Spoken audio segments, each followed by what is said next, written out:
चलिए भाई, कहां तक बातें हुई थी लास्ट क्लास में? माइनस आई के बारे में हमने बातें की थी। माइनस आई के कुछ ऑर्डर भी लिखने की कोशिश हमने की थी। चलिए कुछ एक दो ऑर्डर और लिखते हैं। मैंने आपको बताया था सबसे पहले आपको क्या देखना है, माइनस आई पावर। माइनस आई में सबसे पहले क्या देखना है, चार्ज। और चार्ज कैसा होना चाहिए, प्लस। क्लियर? देखिए मैं आपको सीरीज भी लिखवाऊंगा, लेकिन उस सीरीज का कोई मतलब नहीं निकलेगा। क्वेश्चन नहीं होंगे तुमसे उस सीरीज से। लगेगा कि मैंने याद कर लिए, खुशियां मना लूं। कुछ नहीं होने वाला उससे। फिर हमारे सामने आएगा क्या, हाइब्रिडाइजेशन। केवल हाइब्रिडाइजेशन नहीं, हाइब्रिडाइजेशन प्लस क्या दिखाई देगा, पार्शियल पॉजिटिव। क्या दिखाई देगा, पार्शियल पॉजिटिव आपको दिखाई देगा। तीसरे नंबर पर आएंगे सिंगल एटम्स। प्लीज इन पर ध्यान दीजिए, वरना फाइल सुलट जाएगी। सिंगल एटम्स का मतलब समझे नहीं सर हम, हेलोजेंस। कौन आएंगे, हेलोजेंस। और उसके बाद अगर अपन बात करें लास्ट में, तो नॉर्मल हाइब्रिडाइजेशन आ जाएगा। क्या जाएगा, नॉर्मल हाइब्रिडाइजेशन। नॉर्मल हाइब्रिडाइजेशन का मतलब है कोई पार्शियल पॉजिटिव नहीं होना चाहिए। ये कोई ऐसा नहीं किसी बुक में लिखा हुआ कॉन्सेप्ट है, ये अपने बनाए हुए कॉन्सेप्ट है, ताकि अपन आसानी से ऑर्डर को आइडेंटिफाई कर सके। क्लियर? चलिए अब देखना, पहला क्वेश्चन आपके सामने, ये आपके दिमाग में होने ही चाहिए, नहीं तो कोई बचा नहीं सकता हमें सुलटने से। सबसे पहले हमारे सामने नाइट्रोजन। नाइट्रोजन दिया हुआ है, यहां पर लगा दिए हैं क्या, 3 CH3 ग्रुप, और साथ में लिख दिया है पॉजिटिव चार्ज। क्लियर? ध्यान से सुनते रहना, ये नंबर क्या है, 1। फिर हमारे सामने है CN, ध्यान से सुनते रहना, नंबर 2। फिर हमारे सामने आएगा कार्बोक्सिलिक एसिड, नंबर 3, ध्यान से सुनते रहना। फिर अगर अपन बात करें तो carbon carbon triple bond, number कौन सा आएगा, 4। ध्यान से तबियत से सुनते रहना। फिर हमारे सामने आएगा कौन सा ग्रुप, फिनाइल ग्रुप। तबियत से सुनते रहना, तबियत से। नंबर कौन सा है, 5th। फिर अगर अपन बात करना चाहें तो हमारे सामने आएगा OH, नंबर कौन सा आएगा, 6। फिर हमारे सामने आएगा कौन, OCS3, नंबर 7। कौन सा आ रहा है, नंबर 7। फिर हमारे सामने आएगा आयोडीन, नंबर 8। और अब हमें इन्हें अरेंज करना है। अब हमें इन्हें अरेंज करना है, बताइए कैसे। सबसे पहले बताइए सबसे ज्यादा किस में रहेगा, फास्ट। सबसे ज्यादा किसका रहेगा, फास्ट। सुलट चुका है। उसके बाद पार्शियल पॉजिटिव वाले देखो, पार्शियल पॉजिटिव यहां पर है।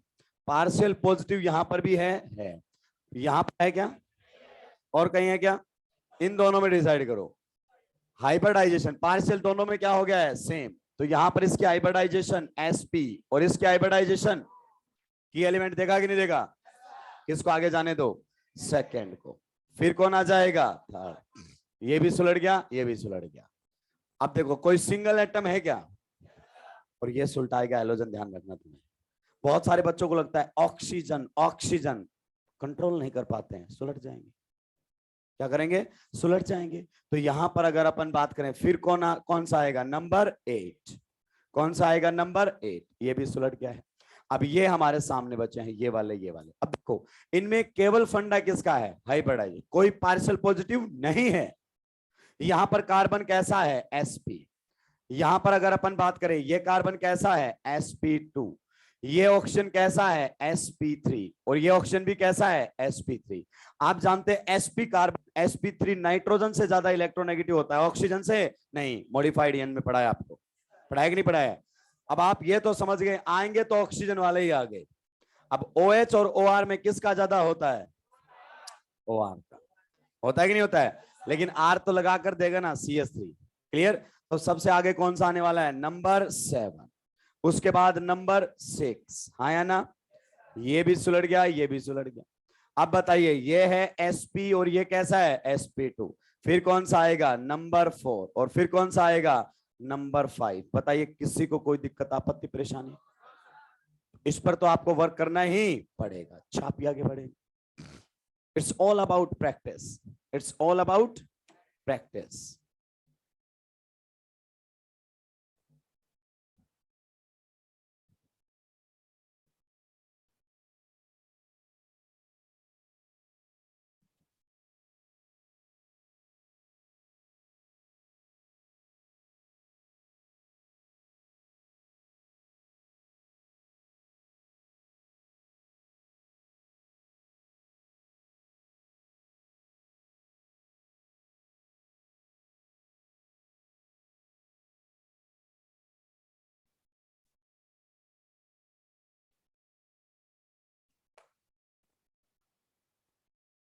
ये जो क्वेश्चन लिखा गया कमाल ही क्वेश्चन है, शानदार। सुलटाओ, कितने लोग सुलटा पाएंगे इसको? ये फर्स्ट है, ये सेकंड है, ये थर्ड है और ये फोर्थ है। पता है तुम्हें कौन सुलटाएगा? हैलोजन, पक्का सुलटाएगा तुम्हें हैलोजन। लिख लेना इस बात को, हैलोजन सुलटा के ही जाएगा, क्योंकि तुम ग्रुप को ग्रुप नहीं मानोगे, तुम ग्रुप को एटम मानोगे। ओ को ओ मत मानो, ओ ओ नहीं OH है, ओ ओ नहीं क्या है, OH है। ये आपको पता होना चाहिए। इस क्वेश्चन का जवाब दे दो जरा सा, इस क्वेश्चन का जवाब दे दो जरा सा। कितने लोगों का मानना है कि 4 का सबसे ज्यादा होगा? यकीन मानिए आपने आधी जंग जीत ली है, आधी जंग जीत ली है। क्या पता एक ऑप्शन में 4 आगे हो, टिक मारो और निकल लो। अब खेला खेला जा रहा है, खेला खेला जा रहा है इसका। एक बात भी कंफर्म है कि इसका इससे कम है, कंफर्म है। ये क्यों कम रहा है? क्योंकि आपने 2 से 3 क्वेश्चन कर लिए हैं। आफ्टर ऑल ये सब्जेक्ट याद ही रखना पड़ता है, और याद रखना केवल प्रैक्टिस का खेल है। मैं हमेशा बोलता हूं यार, मामला चलता है 20-80 का। किसका चलता है? 20-80 का। जितना थ्योरी पढ़ो उससे ज्यादा क्वेश्चन प्रैक्टिस करो। 4 गुना क्वेश्चन प्रैक्टिस करोगे तब आपको थ्योरी क्लियर होगी।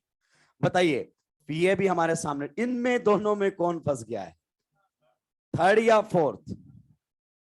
बेटा मिथाइल से कहीं ज्यादा बल्कि ग्रुप होता है फिनाइल। क्या लगता है तेरे को? अगर अपन बात करें यहां पर इस प्रकार से फिनाइल लगाओगे तो आप बताइए रिपल्सन ज्यादा होगा कि नहीं होगा? भयंकर रिपेल करेगा। तो भयंकर रिपेल करेगा तो इस बॉन्ड में परसेंटेज एस कैरेक्टर बढ़ेगा, बढ़ेगा कि नहीं बढ़ेगा? तो OH OR और ये हमारे सामने OAR है, याद रख लेना। सबसे आगे कौन आता है? OAR, फिर कौन आता है? OR, और फिर कौन आता है? OH। एंड एक्सक्लूसिवली ये बातें आपको यहीं पर मिलेंगी। और तेरे को लगे कि बाहर चला गया है तो आज NCERT से जाके इंडक्टिव इफेक्ट देखना, एराइलॉक्सी का नाम लिख रखा उसने, एराइलॉक्सी का। NCERT को समझना इतना आसान नहीं है। अब बताओ जरा आंसर क्या होगा? अपन बताए कितना ये खेला खेलते हैं, बस ये खेला क्यों? क्योंकि एम्स में क्वेश्चन आ चुका है, इसलिए इसको अपन पढ़ाए जा रहे हैं, पढ़ाए जा रहे हैं। आप बताइए सबसे आगे कौन रहेगा? 4, उसके बाद कौन आने वाला है? थर्ड, उसके बाद सेकंड, और उसके बाद फर्स्ट। कम से कम इतनी प्रैक्टिस होगी कि नीट का क्वेश्चन तो तुम्हें कुछ नहीं लगेगा। अब सुनना, जो तुमने सीरीज लिखी थी ना, वो सीरीज तुम्हें याद हो चुकी है, जिसको तुम जा जाकर याद करते थे। अब आपके पास पूरा -i का ऑर्डर आने वाला है, वो सीरीज। उस सीरीज में से जो काम के हैं वही लिखे जाएंगे, जो काम के नहीं है वो मैं फालतू की बात नहीं करूंगा। चलिए -i की पावर की बात करते हैं। बताइए सबसे आगे कौन आना चाहिए? अगर मैंने आपके सामने लिख दिया है Nr3+ और NH3+, किसका ज्यादा है? रट्टा मारने की जरूरत है क्या? क्लियर? बताइए, दोनों पॉजिटिव हैं? यस। आर की वजह से सेकेंड पीरियड पर आर आएगा, बॉन्ड एंगल बढ़ेगा, एन बढ़ेगी।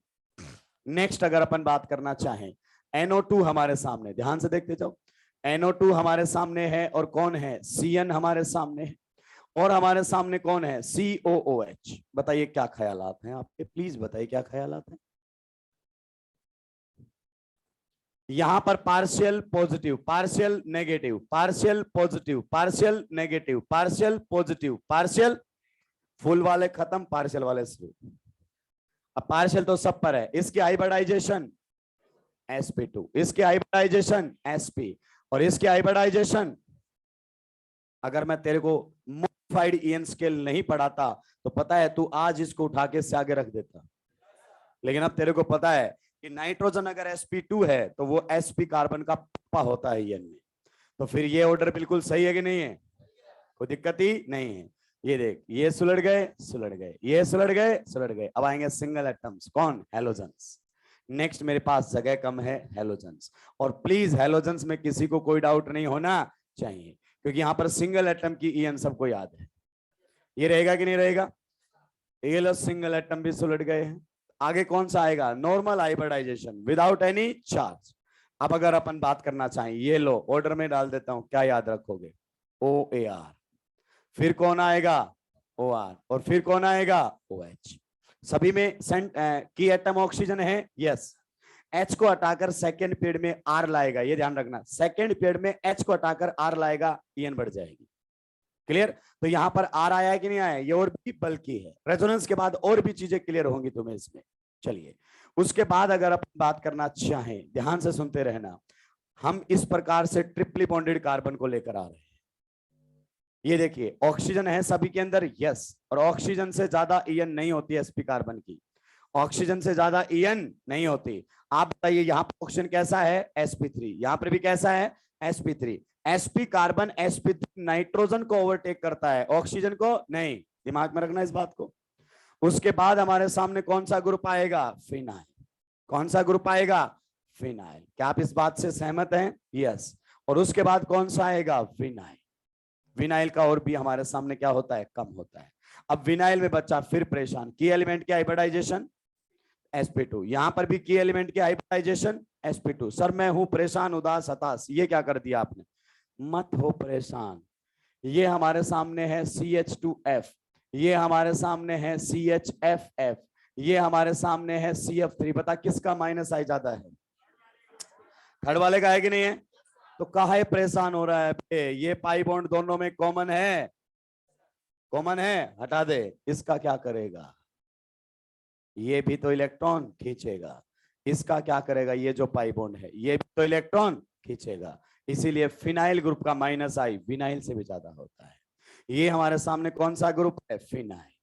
और ये हमारे सामने कौन सा ग्रुप है? विनाइल। किसी को कोई दिक्कत, आपत्ति, परेशानी है क्या? होनी भी नहीं चाहिए। जिसे तू याद करता था वो आज तेरे फिंगर टिप्स पे है। जिसे तू याद करके क्वेश्चन करने की कोशिश करता था ना, वो तो तूने पूरी सीरीज जमा दी, वो तो पूरी सीरीज जमा दी। तेरे लिए क्वेश्चन है ये, मात्र क्या है? क्वेश्चन, जिससे तू याद करके क्वेश्चन किया करता था। और अभी क्वेश्चंस आने और भी बाकी रहेंगे। छापी आगे बढ़ूंगा, अब आधे धीरे धीरे छापेंगे, आधे जोर जोर से छापेंगे। स्पीड तो आपको बढ़ानी पड़ेगी भाई, आप भी जानते हैं इस बात को। मैं आपको क्लासरूम में खुश कर सकता हूं धीरे धीरे चल चल कर, लेकिन वो खुशी जो है ना, वो क्षणिक खुशी होगी। क्षणिक का मतलब इस साल कुछ महीनों तक। और अगर आपने स्पीड बढ़ा ली, मेरी स्पीड के साथ आपने मैच कर लिया अपनी स्पीड को और सिलेक्शन हो गया, तो वो खुशी जीवन भर रहेगी आपके जीवन में।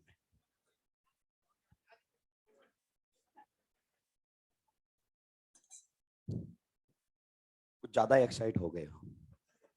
Excited state is temporary, unstable.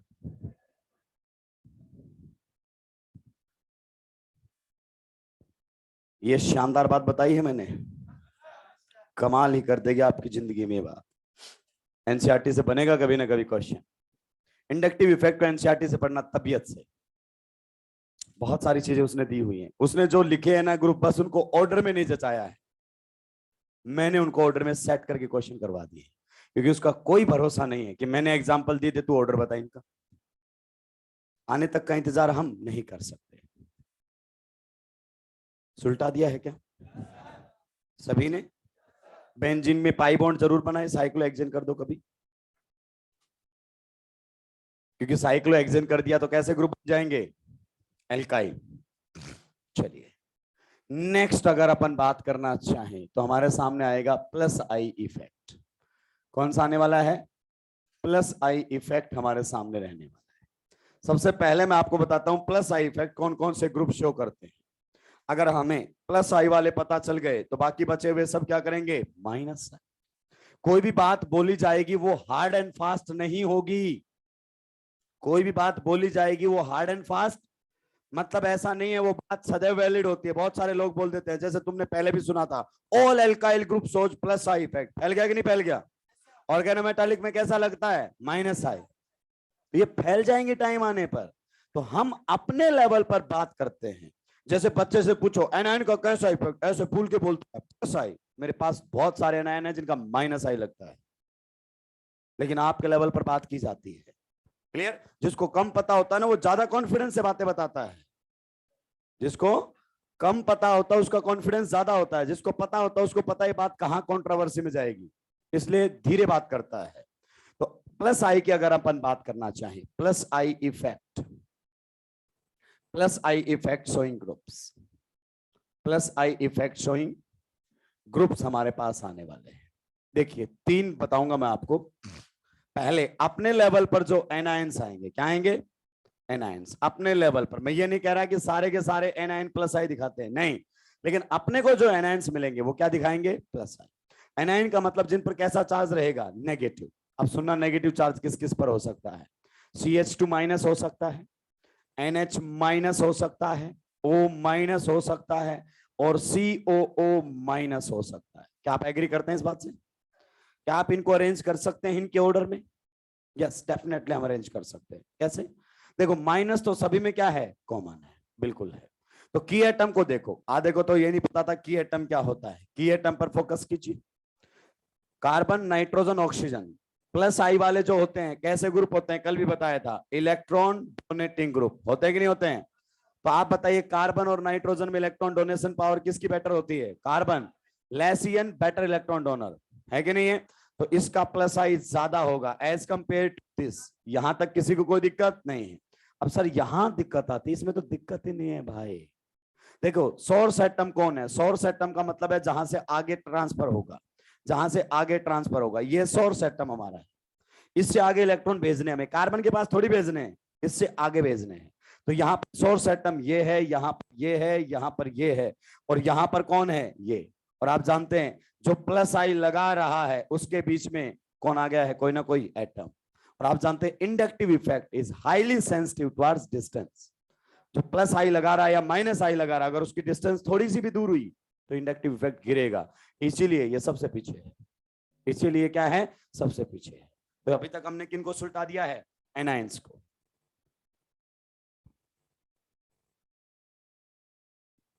इनको सुलटा दिया है, एनायंस को। चलिए दूसरे बताइए कौन से हैं जो प्लस आई लगाते हैं? एनायंस कैसा लगाएंगे? प्लस आई। हमारे लेवल पर आने वाले एनायंस कैसा इफेक्ट लगाएंगे? प्लस आई। चलिए दूसरा हमारे सामने आते हैं एल्काइल ग्रुप्स। क्या ये हमेशा ही प्लस आई लगाएंगे? नहीं, हमेशा की बातें कुछ नहीं होती। हमेशा बोलना मिथ है, खतरनाक है। लेकिन हाँ, अपने लेवल पर जब आएंगे हम प्लस आई ही कंसीडर करेंगे। एक एक्सेप्ट कर देना, ऑर्गेनोमेटालिक कंपाउंड, और उसमें आपको अच्छे से पता है ऑर्गेनोमेटिक कंपाउंड भी पोलराइजेशन किस साइड होता है। क्लियर? तो एल्काइल ग्रुप्स। अब एल्काइल ग्रुप्स में भी कैसे? बताओ कौन से एल्काइल ग्रुप का प्लस आई ज्यादा होगा और कौन से का कम होगा? किसका होगा? 3 डिग्री। फिर और डिग्री सेम हो जाए तो नंबर ऑफ कार्बन एटम। कमाल ही कर दिया है। देखिए हमारे सामने है टर्सरी ब्यूटाइल ग्रुप। क्या है? Tertiary butyl group. फिर हमारे सामने है सेकेंडरी ब्यूटाइल ग्रुप। ध्यान से देखते रहना, कौन है हमारे सामने? Secondary butyl group. फिर अगर अपन बात करना चाहें तो हमारे सामने है आइसोब्यूटाइल ग्रुप। क्या है हमारे सामने? Isobutyl group. और फिर हमारे सामने है नॉर्मल ब्यूटाइल ग्रुप। कई बार तो लैंग्वेज में ही सुलटा देता है कि arrange the following tertiary butyl group, secondary butyl group, isobutyl group and normal butyl group in decreasing order of their plus I effect. Clear? अब सुनो, ये कैसा है? 3 डिग्री। ये कैसा है? 2 डिग्री। 1 degree 1 degree. सुलट गए 5। तो डिग्री से ज्यादा देर तक चल नहीं पाओगे, और कार्बन एटम से भी ज्यादा दूर तक चल नहीं पाओगे, और ब्रांचिंग से भी ज्यादा दूर तक चल नहीं पाओगे। अगर आपके कॉन्सेप्ट क्लियर नहीं है तो फिर आप तुक्का मार प्रणाली पर आ जाओगे। किस पर आ जाओगे? तुक्का मार प्रणाली। और कंपटीशन में तुक्का मार प्रणाली का कोई मतलब नहीं होता है। अब देखना, plus I effect of alkyl groups. ध्यान से सुनते रहना, plus I effect of alkyl groups. कैसे देखना है आपको? किसका ज्यादा लगेगा, किसका कम? सबसे पहले आपको देखना है डिस्टेंस। क्यों भूल जाते हो? क्योंकि अगर किसी भी बात पर सबसे ज्यादा इंडक्टिव इफेक्ट डिपेंड करता है तो वो होता है डिस्टेंस। जो प्लस आई लगा रहा है वो सोर्स एटम से कितना दूर है। सही है। सोर्स एटम क्या होता है? अभी जिसकी वैलेंसी फ्री है, जिसकी वैलेंसी क्या है? फ्री है, उससे कितना दूर है। फिर उसके बाद हमें देखना पड़ता है ब्रांचिंग। क्या देखना पड़ता है? ब्रांचिंग हमें देखना पड़ता है। और उसके बाद हमें देखने पड़ते हैं नंबर ऑफ कार्बन एटम्स। क्या देखने पड़ते हैं? Number of carbon atoms. यानी कि प्लस आई के केस में, एल्काइल ग्रुप्स के केस में रूल चलता है DBN। सबसे पहले डिस्टेंस, फिर ब्रांचिंग और फिर नंबर। और आपने माइनस आई के केस में रूल पढ़ा होगा DNP, डिस्टेंस, नंबर और पावर। प्लस आई पर क्यों नहीं पढ़ा? क्योंकि प्लस आई पर नीट में क्वेश्चन आया नहीं। बाकी जगह तो आ गया, नीट ने नहीं पूछा और हम आने तक का इंतजार नहीं कर सकते। तो सबसे पहले डिस्टेंस, फिर ब्रांचिंग और फिर अगर अपन बात करना चाहें तो number of carbon atoms. Clear? बताइए क्या ख्यालात है इसमें? ये हमारा सोर्स एटम है, यस। देखिए कितनी ब्रांच है? 3 है कि नहीं है? और तीनों बिल्कुल जहां होनी चाहिए उसी कार्बन पर लगी हुई, मिनिमम डिस्टेंस पर है। उसके बाद बताइए यहां पर कितनी ब्रांच है? 1। यहां से यहां जाने पर ब्रांचिंग कम हुई, यस, खेलाई खत्म हो गई। डिस्टेंस तो अभी भी क्या है? सेम है CH3 की, लेकिन ब्रांच क्या हो गई? कम। डिस्टेंस सेम थी, ब्रांच क्या हो गई है? कम। मामला ही सुलझ जाएगा। उसके बाद आप जाओगे यहां से यहां जाने पर, देखिए ये पीछे खिसक गया कि नहीं खिसक गया? डिस्टेंस ही डिसाइड कर देगा। ये CH3 सबसे नजदीक है, ये CH3 कहां है? दूर। तो जाहिर सी बात है इनका दोनों का उससे ज्यादा होगा, क्योंकि सोर्स एटम ये कार्बन है। कुछ लोग पता है ऐसे एरो बना के छोड़ देते, अबे इसको इलेक्ट्रॉन नहीं सप्लाई करने बे, इलेक्ट्रॉन तो आगे चेन में जाने हैं। कहां जाने हैं? चेन में। यहां तक इलेक्ट्रॉन पहुंचाने हैं। और अगर आपने CH3 को उठा के यहां से कहां लगा दिया है? यहां पर, तो सोर्स एटम से डिस्टेंस बढ़ा दी कि नहीं बढ़ा दी? डिस्टेंस ने क्लियर कर दिया कि इसका प्लस आई कम हो चुका है। और फिर आपने क्या किया? इसको यहां से भी उठाकर यहां रख दिया है। अब आपको लग रहा है कि यहां से अपना प्लस आई का इलेक्ट्रॉन यहां तक सप्लाई कर पाएगा? नहीं। क्लियर? तो सबसे पहले क्या देखना है? डिस्टेंस। ये दोनों कितने पर हैं? सेम डिस्टेंस पर है कि नहीं है? पर इसमें ब्रांचिंग क्या है? ज्यादा, और इसमें ब्रांचिंग क्या है? कम। खेला खत्म। सबसे आगे कौन आएगा? ये। उसके बाद इनमें देखो, इनमें कौन डिसाइड कर देगा? डिस्टेंस। एक ब्रांच एक ब्रांच, इसमें नजदीक उसमें दूर, खत्म। और इसमें तो ब्रांचिंग ही नहीं है, खेला खत्म।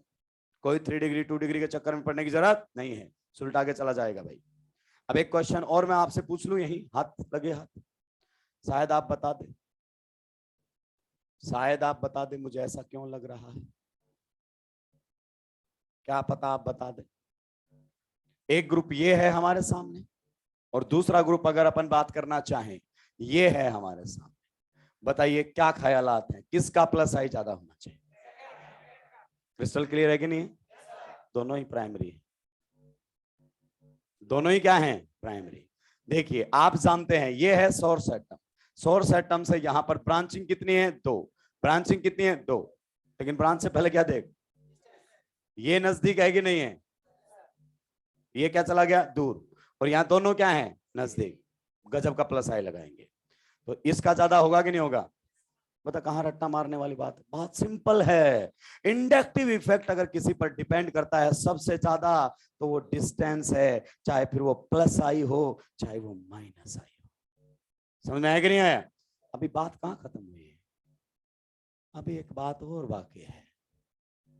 Isotopes of hydrogen, isotopes of hydrogen, hydrogen के आइसोटोप भी प्लस आई लगाते हैं। और किसका ज्यादा होता है? टी का। किससे ज्यादा होता है? डी से। टी का ज्यादा होता है किससे? डी से। एच की बात ही नहीं करनी, एच तो रेफरेंस एटम होता है, जीरो होता है। क्या होता है? जीरो। छाप आगे बढ़ूंगा।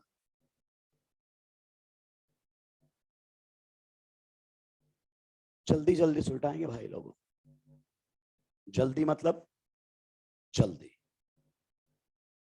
क्योंकि थोड़ी देर में रेजोनेंस शुरू होगा और आपको गहरा सदमा लग सकता है। आपके जो कई सालों की मेहनत है कुछ ही देर में चकनाचूर हो जाएगी। कितनी मेहनत करके तो अर्जित की थी हमने, वो सारी क्या हो गई? साफ। क्या हो गई? साफ। अभी देखना कुछ ही मिनटों का खेल बचा है बस। हाँ तो फिर ये बोलोगे सर एनसीईआरटी मत पढ़ाओ, या तो मैं तुम्हारा मिथ कायम रख सकता हूं या फिर मैं एनसीईआरटी पढ़ा सकता हूं, तो फिर तुम्हारे मिथ टूटेंगे। क्योंकि रेजोनेंस की डेफिनेशन में ही सुलझ जाएंगे अपन तो। रेजोनेंस की डेफिनेशन में देखना पानी पानी हो जाएंगे। Delocalisation of pi electron is known as resonance. इस हिसाब से तो फॉर्मल्डिहाइड में कभी हो ही नहीं सकता। सुलटा दिया है क्या? सभी ने आराम से, कोई जल्दी यस सर बोल रहा है, कोई नो सर बोल रहा है। एक का एक ही ध्यान है कि कौन जल्दी यस सर बोल रहा है, उसको क्लास के बाद मैं सुलटाऊंगा। ज्यादा बोलता है तू।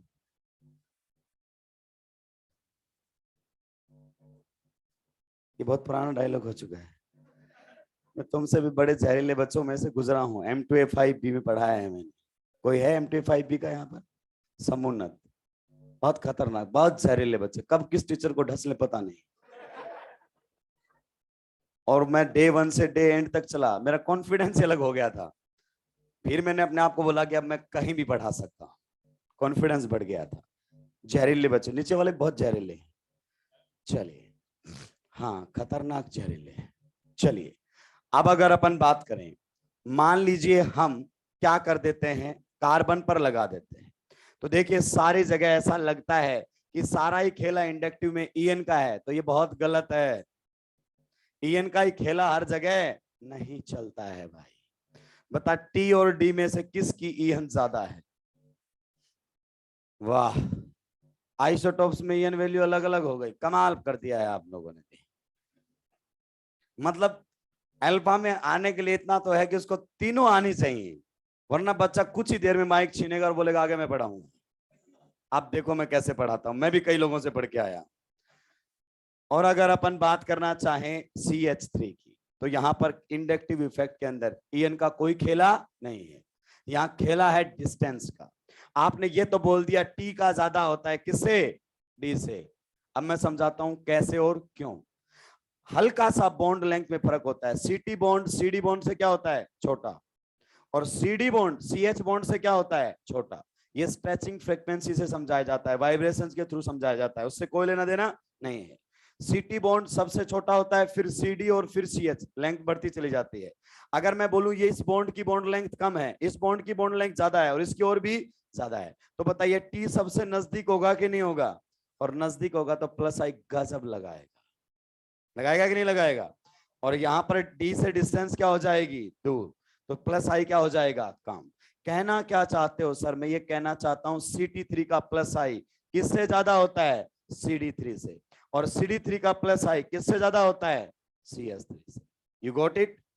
रट्टा मारने की जरूरत नहीं है। टी नजदीक होता है, डी थोड़ा सा दूर, और हाइड्रोजन तो सबसे दूर होता है। बड़ी आसानी से आप इसको कर सकते हैं। और ये जो ऑर्डर चल रहा है ये ऐसे डिक्रीजिंग ऑर्डर में चल रहा है।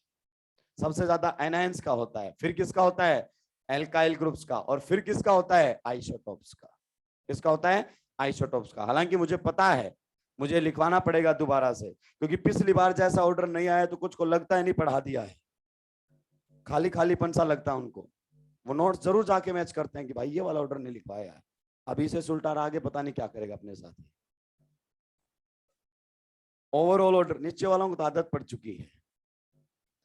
सबसे आगे हमारे सामने कौन होगा? CH2 माइनस, उसके बाद कौन रहेगा? NH माइनस, फिर O माइनस, और फिर कौन रहेगा? CO minus. ये देखिए एनायन आ गए। उसके बाद कौन आएंगे? Alkyl groups. कौन आने वाले हैं? Alkyl groups. और एल्काइल ग्रुप्स में कैसे देखना है प्लीज ये मत पूछना, तबीयत से बता चुका हूं। और एल्काइल ग्रुप्स के बाद कौन आएंगे? आइसोटोप्स। कौन आएगा? T। फिर कौन आएगा? D। और हाइड्रोजन तो रेफरेंस है, हाइड्रोजन तो क्या है? रेफरेंस। ये ओवरऑल लिख दिया है। प्लस आई कौन कौन दिखाते हैं पहचान ले, बाकी बचे हुए क्या दिखाएंगे? माइनस आई। एल्काइल ग्रुप बहुत सारे लोगों को चमकता नहीं है। एल्काइल ग्रुप कहां से बनकर आता है? कहां से? एल्केन से। राक्षसों, एल्काइल ग्रुप कहां से बनकर आता है? एल्केन। और एल्केन के अंदर क्या होते हैं? कार्बन और हाइड्रोजन, वो भी कैसे बॉन्ड के साथ? सिंगल। सारे कार्बन कार्बन के बॉन्ड कैसे होने चाहिए? सिंगल। तो ये देखो ये कहां से बनकर आया होगा? एल्केन से। यहां पर क्या लगा दो? H। ये भी कहां से बनकर आया होगा? एल्केन से। H हटा दिया है बस एल्केन का, क्या हटा दिया है? H। तो सारे कार्बन कार्बन बॉन्ड कैसे होने चाहिए? सिंगल। अगर बीच में कहीं डबल बॉन्ड आ गया तो फिर वो प्लस आई नहीं माइनस आई दिखाएगा। क्या दिखाएगा? माइनस आई, क्योंकि sp3 कार्बन से उसकी एन क्या हो जाएगी? ज्यादा, sp2 हो जाएगा वो, या sp हो जाएगा, क्या दिखाने लगेगा? Minus I. You got it? चलिए एक दो क्वेश्चन करेंगे प्लस आई का ऑर्डर का, पक्का? लीजिए फिर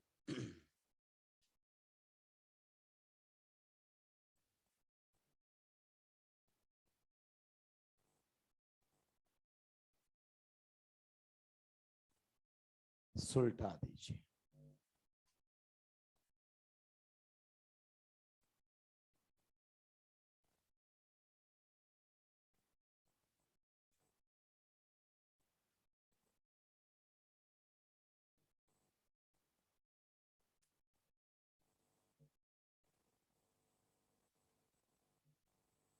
ये है फर्स्ट, ये है सेकंड और ये है थर्ड।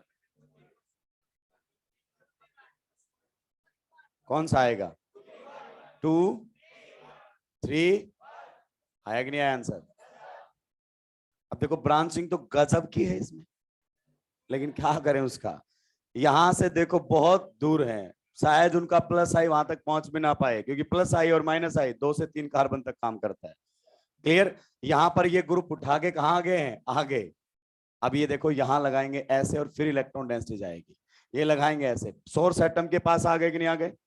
इसमें क्या किया हुआ है? एक को उठा के पीछे भेज दिया, भेज दिया कि नहीं भेज दिया? तो यहां पर अगर अपन देखें दोनों में ब्रांचिंग कितनी है? 2। ब्रांचिंग कितनी है? 2। ब्रांचिंग कितनी है? 2। केवल खेला किसका चल रहा है? डिस्टेंस का। और सबसे पहले किसको देखना होता है? डिस्टेंस। अगर हल्का सा भी पढ़ा है ना तो नीट के क्वेश्चन में टाइम नहीं लगता, और अगर नहीं पढ़ा है तो फिर क्वेश्चन होगा नहीं ऑर्गेनिक का। सिंपल सी बात है। If you know you can answer, if you don't know don't even try. ये ऑर्गेनिक का फंडा है। क्या है? फंडा। आता है तो क्वेश्चन हो जाएगा, नहीं आता है तो ट्राई भी मत करना, नेगेटिव जाएगा। क्लियर? चलिए कुछ की पॉइंट्स लिखवा देता हूं वरना खाली खालीपन लगेगा आपको। की पॉइंट्स, स्पीड बढ़ाओ भाई, धीरे धीरे, मेरी स्पीड के साथ मैच करो। थोड़ा सा दुख होगा, थोड़ा सा दर्द होगा, लेकिन यकीन मानिए ये आप ही के बेनिफिट की बात है। कभी टीचर को स्लो मत करो, टीचर से मैच करो, क्योंकि मैं पहली बार तो पढ़ा नहीं रहा, तो मुझे पता है कि स्पीड बच्चे की कितनी होती है। लिखिए, inductive effect operates through sigma bond. क्या ये बोलने की बात है? कल ही बोला था पोलराइजेशन किस में होता है? केवल सिग्मा में। क्वेश्चन खत्म हो जाता है। Inductive effect operates through sigma bond. कहां से ऑपरेट करता है इंडक्टिव इफेक्ट? सिग्मा बॉन्ड से। खत्म। Next point, inductive effect is distance sensitive effect. Distance sensitive क्या? डिस्टेंस पर सबसे ज्यादा डिपेंड करता है। Inductive effect is distance sensitive. चाहे वो प्लस आई हो चाहे वो माइनस आई हो, सबसे ज्यादा सेंसिटिव किसको लेकर है? डिस्टेंस को। Inductive effect is distance sensitive effect. Yes और नो?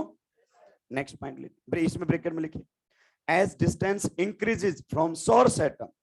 ये बहुत इंपॉर्टेंट है, बच्चे को पता है नहीं डिस्टेंस देखनी कहां से है, वो यही प्लस आई लगाता रहता है बेचारा यूं। अबे इसका क्या करेगा, इधर जाने इलेक्ट्रॉन तो। ब्रैकेट में लिखेंगे, as distance increases from source atom. Source atom कौन सा होगा? फ्री वैलेंसी वाला। I effect rapidly decreases. As distance increases from source atom, I effect rapidly decreases. I effect rapidly decreases. हाँ या ना? चलिए next, hydrogen atom is selected as a reference atom. Hydrogen atom is selected as a reference atom. Hydrogen atom is selected as a reference atom. नाम का है, काम का नहीं। नाम का है, काम का नहीं है। इसका मतलब क्या है? इसका लोग अपने अपने तरीके से मतलब निकाल लेते हैं, अपने अपने तरीके से। किसी की नजर से उसका कुछ मतलब होता है, किसी की नजर से उसका कुछ मतलब होता है। मैं मतलब भी क्लियर कर देता हूं। मान लीजिए ये हमारे सामने क्या है? कोई एल्काइल ग्रुप है, यहां पर कौन लगा हुआ है? हाइड्रोजन। हाइड्रोजन का इंडक्टिव इफेक्ट क्या होता है? 0। होता है कि नहीं होता है? हमने अज्यूम किया है। अगर हमने इस हाइड्रोजन को हटाकर कैसा ग्रुप लगा दिया है? Z, और इस Z ग्रुप के लगने से इस एल्काइल ग्रुप के ऊपर, इस कार्बन चेन के ऊपर इलेक्ट्रॉन डेंसिटी बढ़ गई है। मतलब ये ग्रुप इस एल्काइल चेन की तरफ इलेक्ट्रॉन्स को क्या कर रहा है? पुश कर रहा है, धक्का मार रहा है। तो फिर ये इलेक्ट्रॉन डोनेटिंग कहलाएगा और प्लस आई वाला कहलाएगा। सर थोड़ा एग्जांपल प्लीज, थोड़ा सा बता दीजिए ना। लीजिए क्या दिक्कत की बात है। यहां पर अगर अपन बात करें, लगा देते हैं किसको, MgBr लगा दिया, खुद पर कैसा लेगा, पार्शियल पॉजिटिव, यहां कैसा डेवलप करेगा, पार्शियल नेगेटिव। पता ही धक्का मार रहा है कि नहीं मार रहा है। अब आर में कितने कार्बन वो हमें नहीं पता है, लेकिन इलेक्ट्रॉन डेंसिटी बढ़ी है कि नहीं बढ़ी है। ऐसे ग्रुप को बोलते हैं प्लस आई। क्या बोलते हैं, प्लस आई। बहुत सारे लोग बोलते हैं EN हाइड्रोजन से ज्यादा कम, अबे उसका कोई खेला, कार्बन से देख, क्योंकि फाइनली जुड़ेगा कहां पर आकर, कार्बन पर, ना कि हाइड्रोजन पर। क्लियर। चलिए नेक्स्ट सर, कोई माइनस आई वाला भी बता दीजिए प्लीज। इसमें कौन सी दिक्कत की बात हो गई है। मान लीजिए आपने Z ग्रुप कुछ ऐसा लगा दिया है जो इस चेन से इलेक्ट्रॉन्स खींच रहा है, पुल कर रहा है अपनी तरफ, तो चेन पर इलेक्ट्रॉन डेंसिटी को कम कर देगा। ऐसा ग्रुप कैसा ग्रुप कहलाता है, इसे बोलते हैं हम इलेक्ट्रॉन डोनेटिंग, या कई बार मैं इसको इलेक्ट्रॉन रिलीजिंग ग्रुप भी बोल दूंगा। और ऐसे को क्या बोलोगे, इलेक्ट्रॉन विथड्रॉइंग ग्रुप बोलेंगे। सर इसका कोई एग्जांपल प्लीज आप बताइए, कुछ भी लगा दो, क्या दिक्कत की बात है। ये लो फ्लोरीन लगा दिया, खींचेगा कि नहीं खींचेगा इलेक्ट्रॉन्स, खुद पर पार्शियल नेगेटिव, खुद पर इस पर पार्शियल, आगे भी पोलराइजेशन कर देगा। तो इस तरीके से देखा जाता है कि अगर हम एल्काइल चेन से H को हटाकर कोई ग्रुप लगाते हैं, अगर वो कार्बन चेन पर इलेक्ट्रॉन डेंसिटी को बढ़ाता है तो प्लस आई है, और घटाता है तो माइनस आई है। सिंपल सी बात है। छापिए, आगे बढ़ेंगे।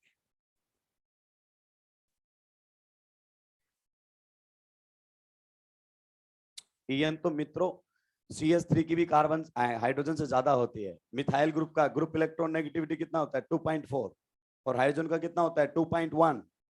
सब्जेक्ट को पढ़ाने के लिए डेफ होना बहुत जरूरी है, वरना जब तक चीजें खुद को ही क्लियर नहीं है, वो दूसरों को क्या क्लियर करेगा भाई। बहुत जरूरी है सब्जेक्ट, मेहनत मांगता है ये। और आप कोचिंग में हैं, किसमें हैं, कोचिंग के अंदर हैं, कोच है आपका, और आपका कोच एक्सपर्ट नहीं है तो फिर कोई मतलब नहीं है। देखिए दो अलग अलग चीजें हैं। टीचर का काम अलग होता है, टीचर का काम होता है पास करवाना, कोच का काम होता है जिस चीज के लिए आए उसमें परफेक्ट बनाना। एक ही कोच होता है क्या बॉलिंग का, बैटिंग का एक ही कोच होता है, नहीं। फील्डिंग का अलग कोच होता है, बैटिंग का अलग होता है, बॉलिंग का अलग होता है, क्योंकि हर किसी के पास अपनी क्या होती है, क्वालिटी। इसीलिए आपके लिए अलग अलग कोच रखे गए हैं, ऑर्गेनिक का अलग, इनऑर्गेनिक का अलग, फिजिकल का अलग, ताकि तू सारी चीजें पढ़ के आ और हमें कम से कम टाइम में बता, क्योंकि हमारे पास टाइम, अगर यही बात हम पढ़ेंगे तो 2 से 3 दिन लग जाएंगे किताबों में, तो कम से कम टाइम में हमें बता। आधी मेहनत तू कर हमारे हिस्से की, और आधी मेहनत हम करेंगे, और यही कोच का काम होता है। क्लियर। तो कोचिंग में हाँ सुलटा दिया है क्या, चलिए बहुत बढ़िया। कौन कौन से लिखवा दिए मैंने, नेक्स्ट और last. Inductive effect produces permanent polarisation, inductive effect produces permanent polarisation, inductive effect produces permanent polarisation. अगर इंडक्टिव इफेक्ट की वजह से पोलराइजेशन आएगी तो पोलराइजेशन क्या रहेगी, टेम्परेरी या परमानेंट। हमने पोलराइजेशन तो Br2 में भी लाई थी वाटर की वजह से, दैट वाज टेम्परेरी, वाटर गायब पोलराइजेशन गायब, लेकिन यहां पर कैसे होगी, permanent. Polarisation produced by inductive effect is permanent in molecule. पूरा क्या बोला दोबारा बताओ, I effect produces permanent polarization in the molecule in its ground state, permanent polarization in the molecule in its ground state, underline the word ground state, सारे effect ground state क्या है, permanent polarisation in the molecule in its ground state. इसके अंदर ground state के अंदर बात होती है। अब देखो मॉलिक्यूल में पोलराइजेशन आ गई तो जाहिर सी बात है उसकी फिजिकल प्रॉपर्टी बदलने लगेंगी। पहले अल्केन में पोलैरिटी नहीं थी, बॉइलिंग पॉइंट क्या था, कम, आपने उसमें पोलैरिटी इंड्यूस कर दी, बॉइलिंग पॉइंट क्या हो जाएगा, ज्यादा, फिजिकल प्रॉपर्टी बदलेंगी। डायपोल मोमेंट बदलेगा तो बॉइलिंग पॉइंट बदलेगा, सीधी सी बात है। तो लिखिए, इसी में कंटिन्यू करेंगे। It influences the physical property of the molecule, it influences यानी कि उसकी फिजिकल प्रॉपर्टी पर फर्क डालेगा ये। It influences the physical property of the molecule, हाँ इसी में continue. It influences the physical property of the molecule like dipole moment, like dipole moment, boiling point, dipole moment, boiling point, solubility etc। क्योंकि पहले polarity नहीं थी तो polar solvent में soluble नहीं था, अब पोलैरिटी आ गई तो पोलर में सोल्यूबल होने लगेगा, लाइक डिसॉल्व लाइक। तो ये बात क्लियर है। चलिए तो अब इंडक्टिव इफेक्ट को यही विराम देते हैं। क्यों? क्योंकि अभी तुम्हें याद है किसका प्लस आई ज्यादा और किसका माइनस आई ज्यादा। अब मैं क्वेश्चन करवाऊंगा, तुम दनादन सुलटा दोगे और मैं ये चाहता नहीं। दिमाग को थोड़ा भूलने का टाइम देते हैं। एप्लीकेशन एक साथ करेंगे, पहले इंडक्टिव, रेजोनेंस, हाइपर खत्म, फिर एप्लीकेशन, ताकि हमें वही सोचना पड़े कि अब सोच ले क्या लगाना है, पेपर में नहीं सोचेंगे। अगर यहाँ इंडक्टिव से कर लिया तो वहां फिर सोचेंगे इंडक्टिव लगाऊं कि हाइपर। इंडक्टिव अच्छा समझ में आया था, इंडक्टिव से सोल्व करता हूं। पीछे लिख कर देता है ना कि acidic strength on the basis of I effect, acidic strength on the basis of are effect, ऐसा लिख कर आता है क्या? तो उसी तरीके से प्रैक्टिस करनी चाहिए। नेक्स्ट पेज पर आप हेडिंग लगा देंगे, कुछ खतरनाक हेडिंग, कुछ खतरनाक हेडिंग। नेक्स्ट पेज से शुरू करेंगे भाई लोगों। कहां से शुरू करेंगे? नेक्स्ट पेज से शुरू करेंगे। चलिए कुछ खतरनाक बातें करने वाले हैं। Resonance, conjugation, resonance, conjugation and delocalisation. Resonance, conjugation and delocalisation, हमें ये तीन टर्म्स समझनी है। मुझे उम्मीद है कि ये तीनों टर्म्स का नाम सबने सुना है। कोई ऐसा बच्चा है जिसने नाम तक ना सुना हो? नाम तो सुना होगा, रेजोनेंस, कॉन्जुकेशन एंड डिलोकेलाइजेशन। बस इतना ही क्या है, काफी है। बहुत बढ़िया। यहां पर हम बात करेंगे किसकी? एक तो ये क्या चाहते हैं पता नहीं। यहां पर हम बात करेंगे किसकी? रेजोनेंस की। फिर हम बात करेंगे किसकी? कॉन्जुकेशन की। फिर हम बात करेंगे किसकी? डिलोकेलाइजेशन। और अब आपकी प्रीवियस नॉलेज की थोड़ी सी जरूरत पड़ेगी मुझे। आपको बताना है, मैं मॉलिक्यूल लिखूंगा, उसमें से कौन कौन सा उसके अंदर प्रेजेंट है, कौन सा एब्सेंट है। सबसे पहला मॉलिक्यूल भाई लोगों आपके सामने आ रहा है, ये वाला। कौन से वाला? ये वाला। बताइए इस मॉलिक्यूल में रेजोनेंस है क्या? क्या इस मॉलिक्यूल में रेजोनेंस है? कोई ऐसा तो नहीं है जो बोल रहा है यस सर, क्योंकि पहले उसी को सुलटा ले फिर आगे बढ़े अपन। कोई है पूरी क्लास में? इसमें रेजोनेंस है। रुक जा, पढ़ाने दे मुझे। अच्छा, रेजोनेंस है। बताइए इसमें डिलोकेलाइजेशन है क्या? तो डेफिनेशन ही ऐसी पड़ी है, delocalisation of pi electron is known as. तो रेजोनेंस है तो डिलोकेलाइजेशन होना ही। अब मैंने बोल दिया रेजोनेंस तो है, बताओ डिलोकेलाइजेशन है क्या? ना कॉन्जुकेशन है ना डिलोकेलाइजेशन है। क्या क्लियर हुआ इससे कि रेजोनेंस डिलोकेलाइजेशन और कॉन्जुकेशन का मोहताज नहीं है। रेजोनेंस कॉन्जुकेशन और डिलोकेलाइजेशन का मोहताज नहीं है। अब आऊंगा अगला एग्जांपल लेकर फ्रॉम द बुक एनसीईआरटी, क्योंकि एनसीईआरटी से बात नहीं होंगी तो तुम्हें लगेगा गलत पढ़ा दिया है। फॉर्मल्डिहाइड। बताइए क्या रेजोनेंस है? कॉन्जुकेशन है, डिलोकेलाइजेशन है। ओ माय गॉड, मतलब अपनी तो डेफिनेशन ही फैल गई। Delocalisation of pi electron is known as, फैल गई डेफिनेशन ही। और जिनको लग रहा है इसमें रेजोनेंस नहीं है, चैप्टरल्डिहाइड कीटोन जाकर फॉर्मल्डिहाइड की रेजोनेटिंग स्ट्रक्चर देख लेना एनसीईआरटी में। नेक्स्ट अगर अपन आपसे पूछना चाहें, अमाइड के बारे में आपके क्या ख्यालात हैं? क्या इसमें रेजोनेंस है? क्या इसमें कॉन्जुकेशन है? और क्या इसमें डिलोकेलाइजेशन है? आपने केवल एक स्पेशल केस पढ़ा है।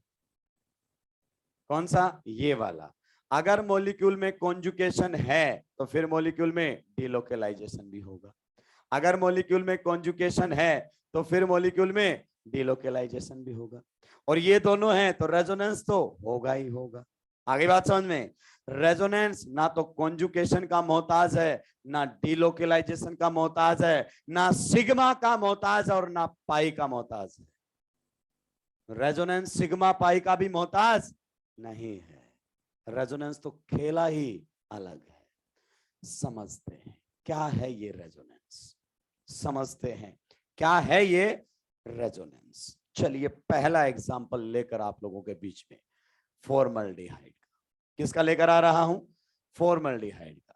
देखिए फॉर्मल्डिहाइड के बारे में बात करूं, थोड़ी सी नॉलेज आपको होनी चाहिए, क्योंकि आप अल्फा में पहले सब्जेक्ट पढ़ा इसलिए मैं लिंक कर पा रहा हूं, वरना तो दनादन सुलटा के चला जाता। फॉर्मल्डिहाइड, एल्डिहाइड और कीटोन्स की कैरेक्टरिस्टिक रिएक्शन होती है nucleophilic addition reaction. They reacts with water, they reacts with HCN, they reacts with alcohol, they reacts with Grignard reagent. Yes or no? और उसकी वजह से तो हमें ये पता चलना चाहिए कि ये इलेक्ट्रोफाइल्स होने चाहिए। क्या होने चाहिए? बट इस रेजोनेटिंग स्ट्रक्चर को देखकर मुझे कहीं से नहीं लग रहा ये इलेक्ट्रोफाइल। कहीं से लग रहा है क्या? हालांकि इनमें कार्बन इलेक्ट्रॉन्स एक्सेप्ट करता है रिएक्शन के अंदर, बट इस स्ट्रक्चर से तो मुझे नहीं लग रहा कि इलेक्ट्रोफाइल है, क्योंकि कार्बन कहीं से इलेक्ट्रोडेफिशिएंट दिखाई नहीं दे रहा। अगर मैं इस पाई बॉन्ड को इधर तोड़ देता हूं, अगर मैं इस पाई बॉन्ड को इधर तोड़ देता हूं और एक लुईस स्ट्रक्चर और बना देता हूं जहां यहां माइनस और यहां पर कैसा आ जाता है प्लस, तो ये स्ट्रक्चर तो चिल्ला चिल्ला के कह रही है कि कार्बन को इलेक्ट्रॉन्स चाहिए। ये स्ट्रक्चर तो चिल्ला चिल्ला के कह रही है कि कार्बन को इलेक्ट्रॉन्स चाहिए। इसका मतलब ये वो बात नहीं बता पा रही थी जो इसने बता दिया। तो ये बेटर है क्या? नहीं, इसकी भी अपनी लिमिटेशन है। ये कह रहा है कार्बन ऑक्सीजन में डबल बॉन्ड है, और ये कह रहा है नहीं नहीं सिंगल है।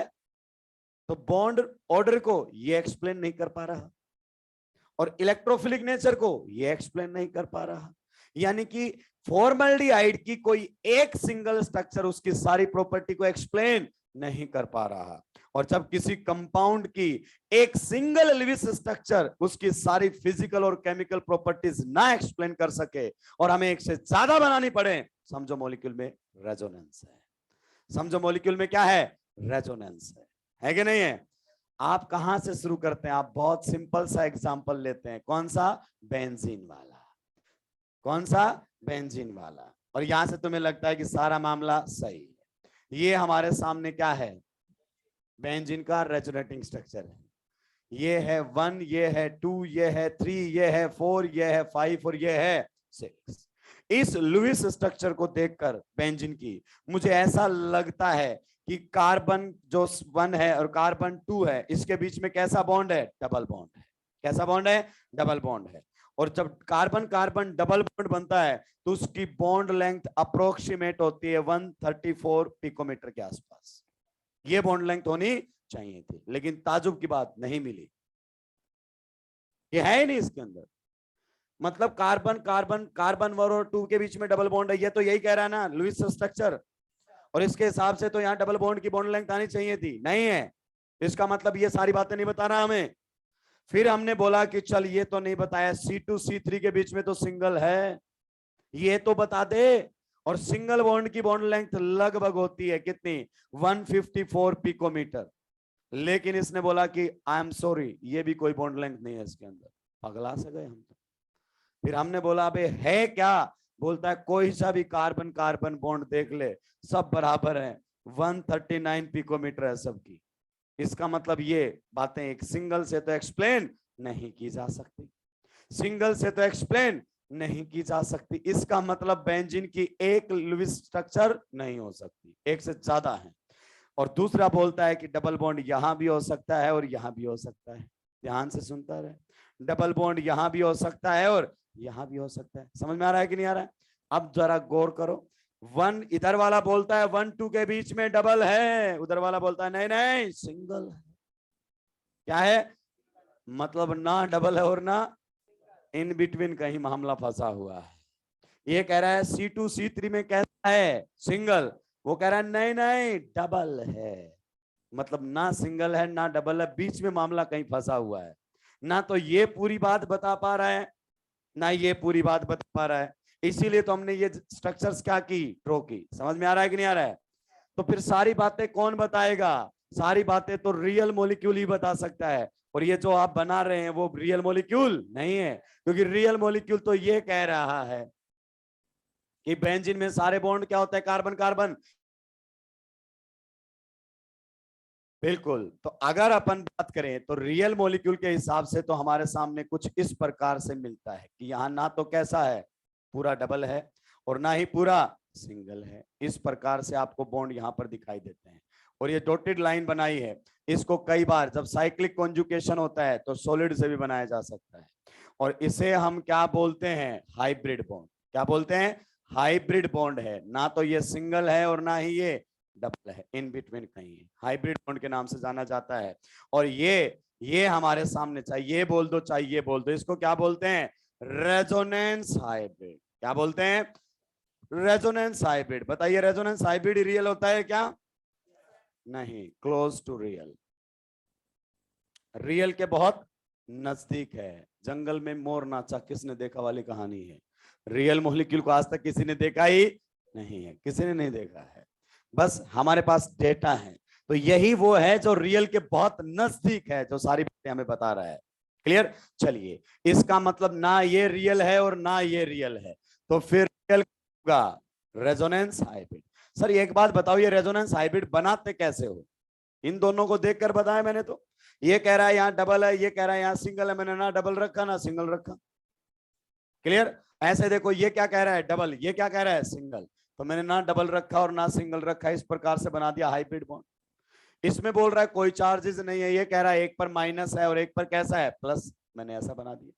तो ये हमारे सामने फिर से क्या बनकर आ गया है? Resonance hybrid. क्या बनकर आ गया है? Resonance hybrid. हाँ या ना? Resonance hybrid is very close to the real molecule. ये भी नाम का है, काम का नहीं है। रेजोनेंस हाइब्रिड नाम का है, काम का नहीं है। गलती से रेजोनेंस हाइब्रिड सोचो, अगर ये लिखा हुआ आ जाए, एक से भी रिएक्शन ना हो, इसकी रिएक्शन RMGX के साथ दे दे, सुलट जाए सबकी फाइल, पूछेंगे आधे तो ये क्या आ गया? काम का तो कौन होता है? रेजोनेटिंग स्ट्रक्चर ही। अब सुनो, कुछ खालीपन सा नहीं लग रहा? ये बीच में है क्या? क्या ऐसे लिखी जानी चाहिए? नहीं, यहां से वहां गए हैं, इलेक्ट्रॉन्स का मूवमेंट तो हुआ है, लेकिन इलेक्ट्रॉन्स का ही मूवमेंट हुआ है, बाकी किसी एटम का मूवमेंट नहीं हुआ है। और जब केवल इलेक्ट्रॉन्स का मूवमेंट होता है, एटम्स का मूवमेंट नहीं होता है, तो हम इसको एरो को इस्तेमाल में लेते हैं। इसे बोलते हैं एरो ऑफ इमेजिनेशन। ये एरो जब कहीं लग जाए तो समझ लो हम पेवर फेंक रहे हैं। क्या कर रहे हैं? फेंक रहे हैं। यानी कि ना तो ये रियल है और ना ही ये रियल है, दोनों कैसी हैं? हाइपोथेटिकल। ये एरो यही बताने के लिए आता है, इसे एरो ऑफ रेजोनेंस बोला जाता है, ये इसको बोला जाता है डबली हेडेड एरो। क्या बोला जाता है? डबली हेडेड एरो। दोनों साइड हमारे सामने इस पर ये होते हैं एरो। तो ये केवल रेजोनेटिंग स्ट्रक्चर्स को बताने के लिए इस्तेमाल में लिया जाता है। अब बहुत सारे लोगों को लगता है, बहुत सारे लोग जो बॉन्ड लेंथ एक्सप्लेन करते हैं कि मॉलिक्यूल में डबल बॉन्ड ज्यादा देर तक रहा, इन दोनों के बीच में डबल बॉन्ड ज्यादा देर तक रहा, इन दोनों के बीच में सिंगल बॉन्ड ज्यादा देर तक रहा। अबे मॉलिक्यूल ना इसमें एग्जिस्ट करता है ना इसमें, मॉलिक्यूल वो है। ऐसा नहीं है कि मॉलिक्यूल इन दोनों के बीच में फ्लक्चुएट कर रहा है। ऐसा है क्या? जाके इनऑर्गेनिक की पढ़ लेना, जहां रेजोनेंस लिखा है उसने साफ लिखा है मॉलिक्यूल दो रेजोनेटिंग स्ट्रक्चर्स के बीच में फ्लक्चुएट। कभी ये सोचो आधा टाइम इसमें बिताता है आधा टाइम इसमें बिताता है, ऐसा कुछ नहीं है, क्योंकि तूने ये कोरी कल्पनाएं सुनाई है मुझे। रियल मॉलिक्यूल तो वो है। तो रियल, जब भी आप रेजोनेटिंग स्ट्रक्चर बनाएं, ध्यान रखें कि मॉलिक्यूल दो रेजोनेटिंग स्ट्रक्चर्स के बीच में कभी फ्लक्चुएट नहीं करता है। कभी सोचो आधा टाइम इसमें निकालता होगा आधा टाइम इसमें, नहीं, ये ज्यादा स्टेबल है, यहां ज्यादा बिताता होगा, ऐसा कुछ भी नहीं है। ये स्ट्रक्चर्स क्या है? हाइपोथेटिकल है। ये जो स्ट्रक्चर्स आपने बनाई है, इन्हें हम क्या बोलते हैं? इन्हें हम बोलते हैं कैनोनिकल स्ट्रक्चर्स। क्या बोलते हैं? कैनोनिकल स्ट्रक्चर्स बोलते हैं। और कैनोनिकल जो वर्ड आया है वो आया है वर्ड कैनन। कैनन का मतलब होता है इमेज और कैनोनिकल का मतलब होता है इमेजनरी। कैनोनिकल स्ट्रक्चर्स बोल सकते हैं आप इनको, रेजोनेटिंग स्ट्रक्चर्स भी बोल सकते हैं। क्या बोल सकते हैं? रेजोनेटिंग स्ट्रक्चर्स भी आप इनको बोल सकते हैं। ध्यान से सुनते रहना। और भी अगर आपके गुर्दों को ठंडक ना पहुंचे तो आप इनको बोल सकते हो कंट्रीब्यूटिंग स्ट्रक्चर्स। क्या बोल सकते हो? कंट्रीब्यूटिंग स्ट्रक्चर्स, क्योंकि इन्हीं स्ट्रक्चर के कंट्रीब्यूशन से हमने रेजोनेंस हाइब्रिड बनाया है। Got point? तो देखिए, रेजोनेंस किसी सिग्मा पाई और कॉन्जुगेशन डिलोकलाइजेशन का मोहताज नहीं है।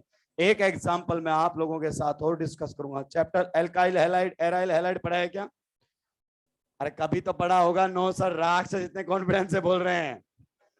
ये देख, CN माइनस में वहां रेजोनेंस दिखा रखा है, जाके तेरी एनसीईआरटी चेक कर लेना।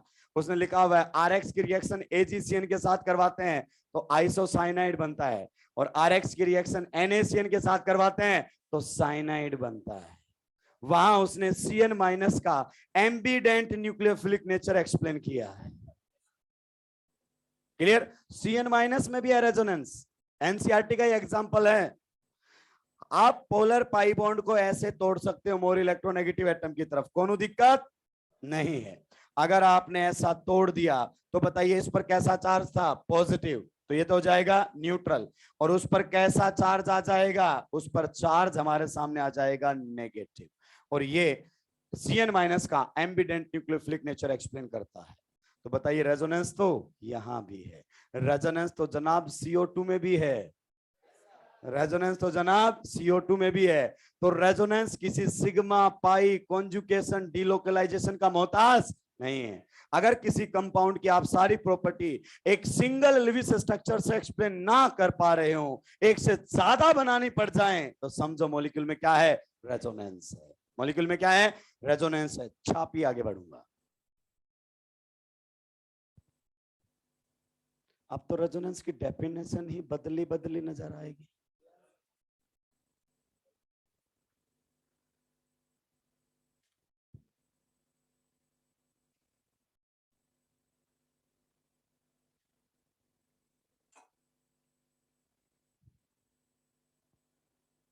एनसीईआरटी में जाके देखना, एनसीईआरटी ने सारी यही बात की है। उसने बेंजीन में भी ये लिखा है, एक सिंगल लुईस स्ट्रक्चर बेंजीन की उसकी सारी प्रॉपर्टी नहीं बता पा रहा है, क्योंकि एनसीईआरटी वाला पढ़ा लिखा है। कभी लगे बहम हो जाए कि एनसीईआरटी में कुछ नहीं है, तो उसके सामने पहले दूसरे पेज पर इन टेक्स्ट में ऑथर्स के नाम लिखे हुए हैं। आधे से ज्यादा आईआईटी के प्रोफेसर हैं, बचे कुछ दिल्ली यूनिवर्सिटी के प्रोफेसर। तुम्हें लगता है कि उनसे ज्यादा हमें आता है, तो ये आपका वहम है। क्या है? वहम है। बहुत गजब तरीके से लिखी हुई है, खतरनाक कोडिंग कर रखी है एनसीईआरटी ने। कुछ बातें वो लिखकर समझा देता है, कुछ बोलता है मैं आगे समझा दूंगा, पेपर में आएगा तब, थोड़ा इंतजार कर, थोड़ा क्या कर, इंतजार कर, मैं भी तो कुछ समझाऊंगा।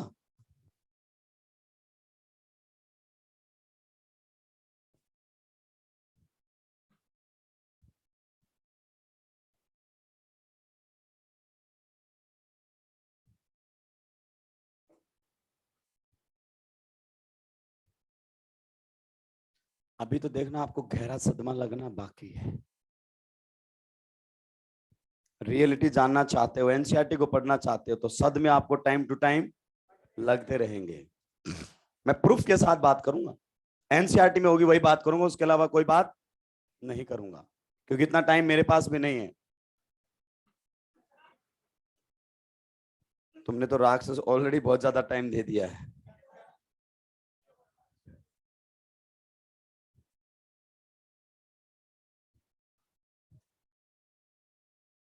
कौन है बाबू भैया? कौन है? अच्छा बच्चा है।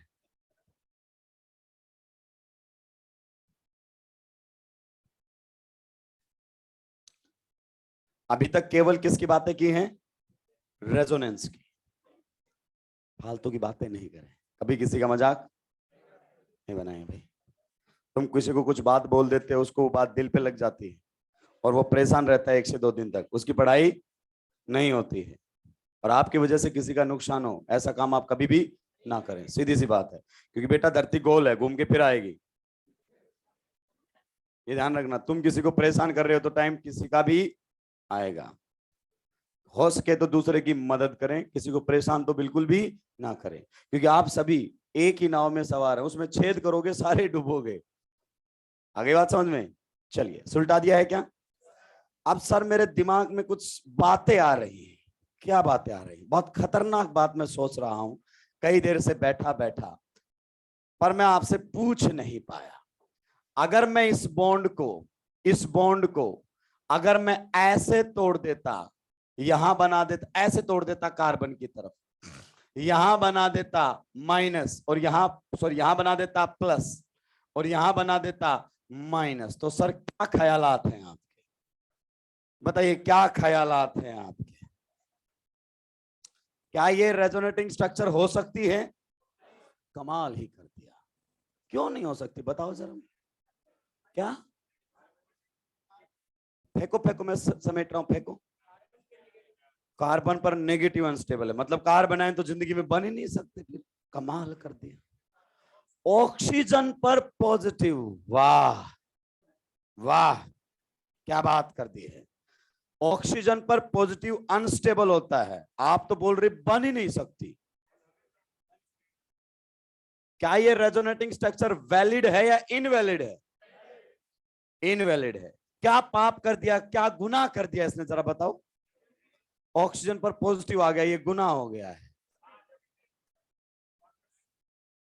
इनकम्प्लीट ऑक्टेट के साथ पॉजिटिव आ गया, ये गुनाह हो गया है। क्या फेंक रहे हो?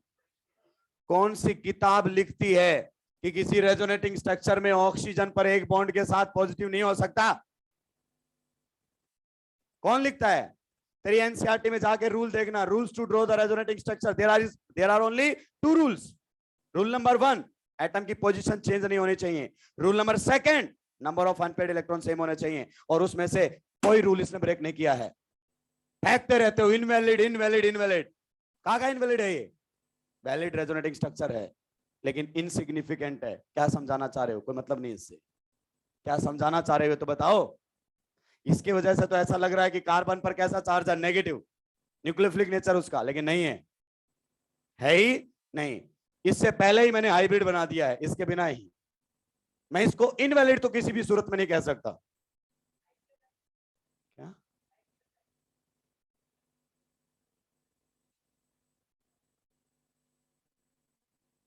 महाराज, मैं दोनों की स्टेबिलिटी कंपेयर नहीं कर रहा हूं। You are just comparing the stability. I am saying it is valid or invalid. I am just saying valid or. मुझ पर विश्वास मत करो, +1 की एनसीईआरटी निकालो, एसिटिक एसिड की रेजोनेटिंग स्ट्रक्चर बना रखी है ऐसी उसने।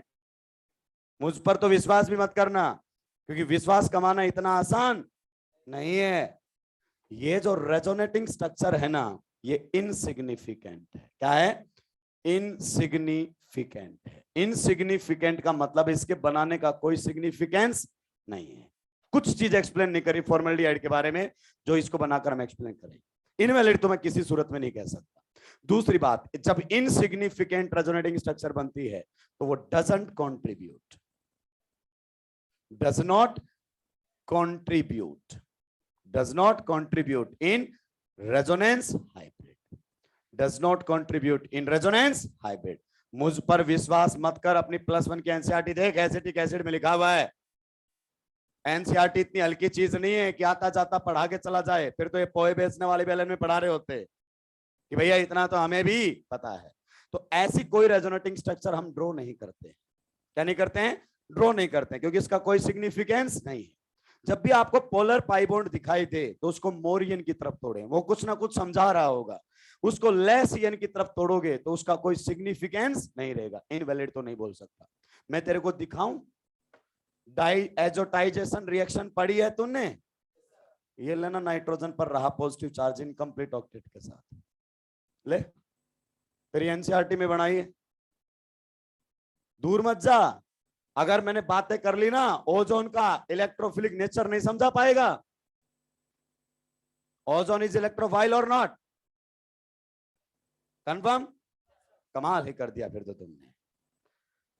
हाल ही फिलहाल में पढ़ा होगा। ये है 1, ये है 2, ये है 3। Which oxygen is electro deficient? Please explain it, please, I want to know, please.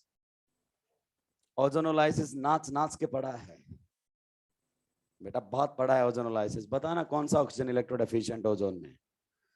कौन सा है? सेकंड। क्या बदनाम कर दिया है सेकंड को। वाह वाह, यही तो मैं सुनना चाहता था। डाइजोनियम सोल्ट की ये भी स्ट्रक्चर बनी हुई है, तो क्या ये नाइट्रोजन इलेक्ट्रो डेफिशिएंट है? अबे इस पर तो पॉजिटिव चार्ज इसलिए है क्योंकि इसने उसको इलेक्ट्रॉन दिया है। तो बेटा पॉजिटिव देखकर मत बोला कर, उसका ऑक्टेट आज भी कंप्लीट है। और जब तक तू वो वाली स्ट्रक्चर नहीं बनाएगा, कौन से वाली? ऐसी वाली, जब तक तेरे को बात समझ में नहीं आएगी। हालांकि ये लीस्ट स्टेबल है, लीस्ट कंट्रीब्यूटिंग है, लेकिन समझाएगी बहुत कुछ। अब सोच जरा, अब सोच, अगर मैंने इसको इलेक्ट्रॉन दिए, दिए कि नहीं दिए, तो देखो ऊपर वाली स्ट्रक्चर बनी कि नहीं बनी? और इसने खटैक से बता दिया टर्मिनल ऑक्सीजन को इलेक्ट्रॉन्स की जरूरत है। बीच वाले पर पॉजिटिव चार्ज इसलिए है क्योंकि उसने इलेक्ट्रॉन्स दे रखे हैं, लेकिन ये लीस्ट कॉन्ट्रीब्यूटिंग है। क्या है? लीस्ट कॉन्ट्रीब्यूटिंग है, इनसिग्निफिकेंट है, इसको हम काउंट भी नहीं करते हैं, लेकिन इनवैलिड नहीं कह सकता मैं। अगर इसको इनवैलिड कह रहा हूं तो फिर इसको भी इनवैलिड बोल। ये हमने बनाई हुई बातें हैं कि ऐसी रेजोनेटिंग स्ट्रक्चर जिसमें ऑक्सीजन पर एक पॉजिटिव चार्ज हो इनकम्प्लीट ऑक्टेट के साथ, वो लीस्ट स्टेबल होती है। लीस्ट स्टेबल बोला था हमने, इनवैलिड नहीं बोला कभी भी। आगे बात समझ में? तो ऐसी बातें तो कतई नहीं करनी है, ऐसी बातें तो कतई ही करनी ही नहीं है। आगे बात समझ में? छापिए इसको भी, आगे बढ़ूंगा। सुलटा दिया? तो अब रेजोनेंस की डेफिनेशन दीजिए, अब रेजोनेंस की डेफिनेशन आप ही दीजिए। क्या होनी चाहिए रेजोनेंस की डेफिनेशन?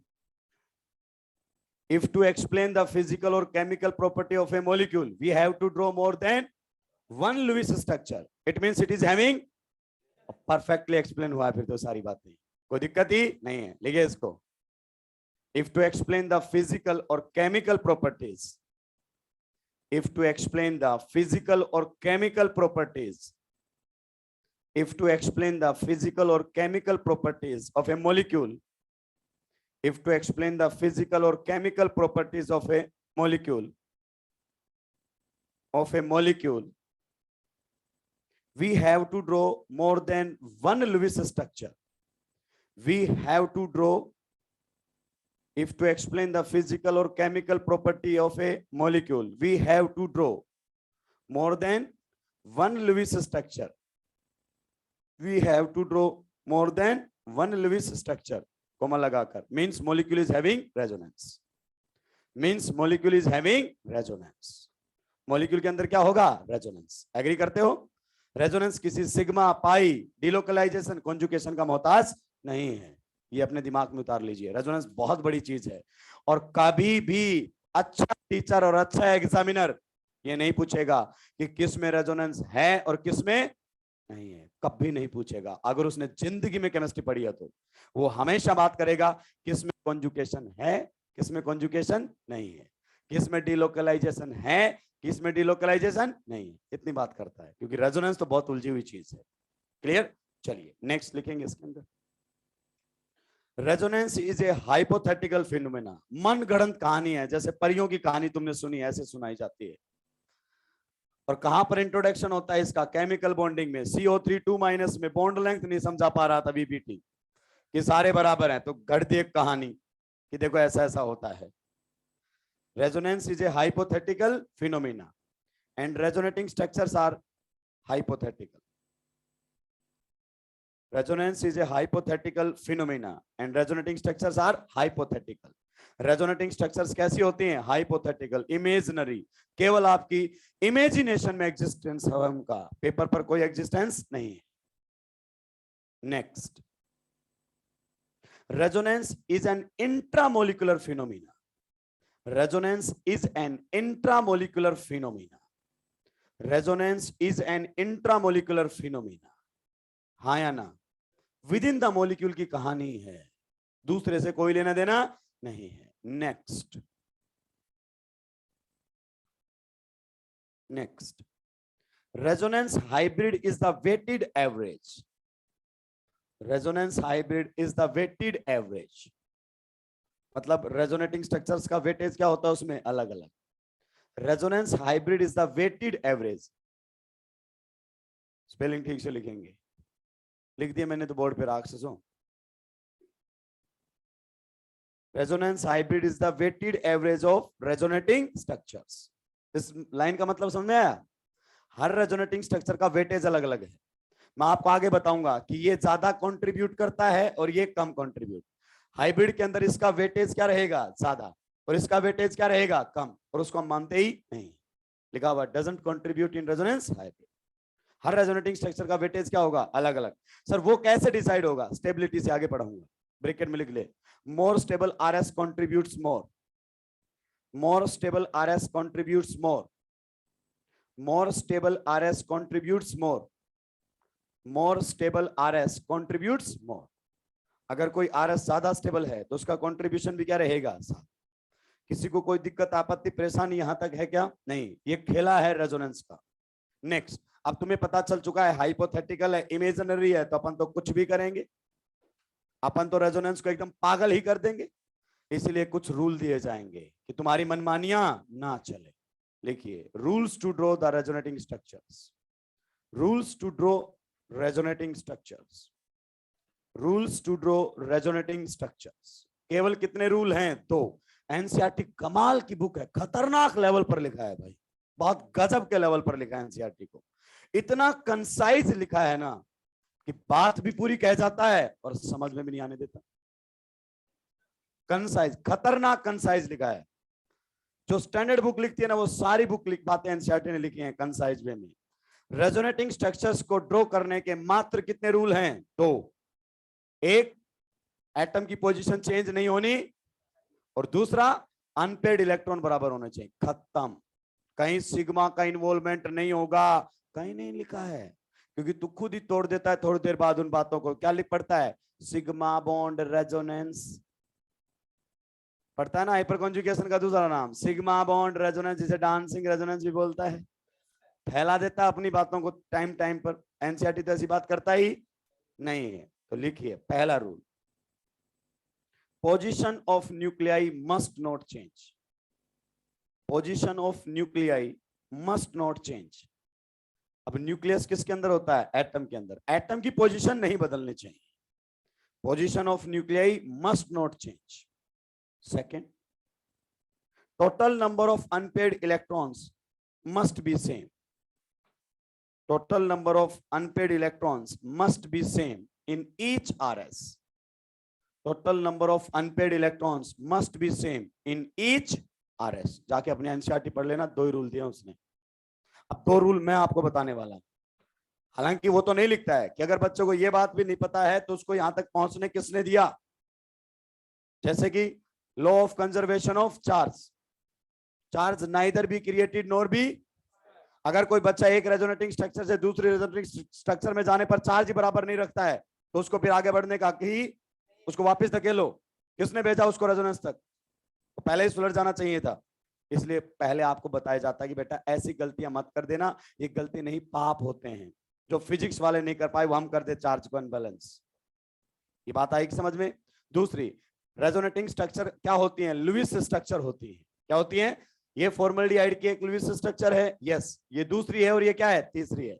तो जो लुईस स्ट्रक्चर बने वो वैलिड बने, इनवैलिड ना बने। ये ध्यान रखे। इनवैलिड का मतलब पता चला नाइट्रोजन के 5 बॉन्ड बना दिए। अब बताओ, ऐसे स्टूडेंट को यहां तक पहुंचने देना चाहिए क्या? +1 में रोक देना चाहिए कि नाइट्रोजन की मैक्सिमम कितने बॉन्ड, कितने वैलेंस शेल में इलेक्ट्रॉन हो सकते हैं? 8। कोई भी सेकंड पीरियड का एटम 8 से ज्यादा इलेक्ट्रॉन रखी।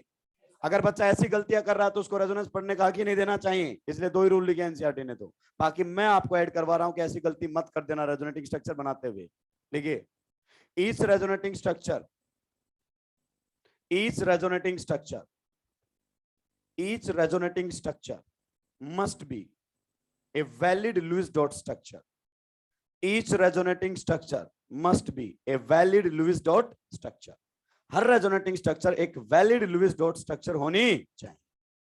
दूसरा, total number of charge, total charge must be same, total charge must be same in each resonating structure. Total charge must be same in each resonating structure. आप बताइए, नीचे वाला कोई रूल नहीं है, ये तो अपनी नॉलेज होनी चाहिए, जनरल नॉलेज है। क्लियर? कि हम चार्ज का ध्यान रखें, कभी हम चार्ज को क्रिएट कर दें या क्या कर दें? डिस्ट्रॉय। अब मैं आपके सामने कुछ स्ट्रक्चर्स बना रहा हूं और आपसे पूछ रहा हूं आपसे, क्या वो वैलिड है या फिर नहीं है? सुनना और सोच समझ कर जवाब देना। प्लीज अपनी पुरानी बातें तो दिमाग से निकाल ही देना कि पाई के आगे पॉजिटिव, पाई के आगे नेगेटिव, जितना जल्दी भूल जाओगे फायदे में रहोगे। बताइए, अगर मैं यहां से यहां एक रेजोनेटिंग स्ट्रक्चर बना देता हूं ऐसी, तो क्या ये रेजोनेटिंग स्ट्रक्चर वैलिड होगी? क्या ये रेजोनेटिंग स्ट्रक्चर वैलिड होगी? आप बताइए, क्या ये रेजोनेटिंग स्ट्रक्चर वैलिड होगी? नहीं, ये बोलते हैं इनवैलिड, इसे बोलते हैं इनवैलिड। बताइए, नाइट्रोजन कौन से पीरियड का एलिमेंट है? सेकेंड। और इसके वैलेंस सेल में कितने इलेक्ट्रॉन आ गए? 10 इलेक्ट्रॉन, 5 बॉन्ड बना रखे हैं। नोबेल प्राइज मिलेगा। क्या मिलेगा? Nobel prize. आपको भी सम्मानित करेंगे और मुझे भी बुलाएंगे साथ में कि जिसने पढ़ा है उसको भी तो लाओ, जिसने तुम्हें यहां तक पहुंचा दिया, इतना महान बना दिया, उसको तो साथ लेकर आओ। तो ये गलती नहीं पाप है, गलती नहीं पाप है। इसका मतलब अपने को आईओसी आती ही नहीं है, ध्यान रखेंगे इस बात का। नेक्स्ट मान लीजिए हमारे सामने ब्यूटा 1,3 डाइईन है, और क्या इसकी ये एक रेजोनेटिंग स्ट्रक्चर हो सकती है? क्या इसकी एक ये रेजोनेटिंग स्ट्रक्चर हो सकती है? हो सकती है। क्यों? इसमें अनपेड इलेक्ट्रॉन कितने हैं? 0, और वहां पर कितने हैं? 2। ये कोई वैलिड लुईस डॉट स्ट्रक्चर? और गौर फरमा, जो यहां पर लिखी हुई थी, इसने कौन सा रूल तोड़ दिया है तेरा? कौन सा रूल तोड़ दिया है तेरा जो इसके पीछे हाथ धोके पड़ा है? बस तेरे को कारण नहीं पता है कि इसको क्यों इग्नोर किया जा रहा है, तो इनवैलिड बोल देगा क्या? इनवैलिड नहीं है, इनसिग्निफिकेंट है। आगे बात समझ में? चलिए अब अगर मान लीजिए आपने यहां पर रेजोनेंस करवाया। क्या करवाया? रेजोनेंस। बताइए इधर वाले में फिनोल कैसा है? न्यूट्रल। और तुमने यहां रेजोनेंस करवा के ये बना दिया है। क्या बना दिया है? रेजोनेंस करवा के ये बना दिया है। आप बताइए आपने गलती की है कि पाप किया है? इधर चार्ज टोटल कितना है और वहां कितना है? +1। जो फिजिक्स वाले नहीं कर पाए हम कर दिए हैं। तो ऐसा हो ही टोटल चार्ज क्या होना चाहिए? कांस्टेंट होना चाहिए, सेम होना चाहिए। अगर यहाँ टोटल चार्ज 0 है तो वहां भी टोटल चार्ज क्या होना चाहिए? 0 होना चाहिए। ये बात आपको समझ में आई? छापे आगे बढ़ूंगा।